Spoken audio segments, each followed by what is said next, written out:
Bismillahirrahmanirrahim. Assalamualaikum warahmatullahi wabarakatuh. Dan selamat sejahtera. Bertemu lagi saya Zaza.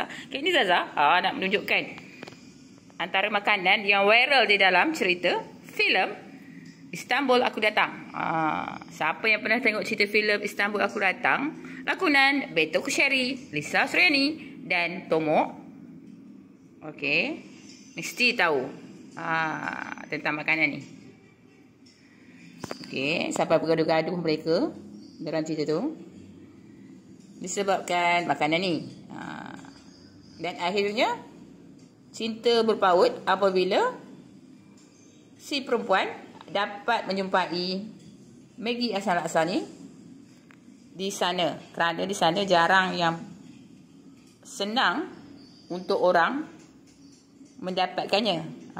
Dan kemudian cerita itu dah tengok dah sendiri, dan kepada siapa yang dah pernah tengok, mereka akan tahulah jalan ceritanya. Tapi sebenarnya si perempuan dapat daripada kawan belajar dia juga, Maggie Hassan Laksani. Tapi sekarang siapa yang power sebenarnya?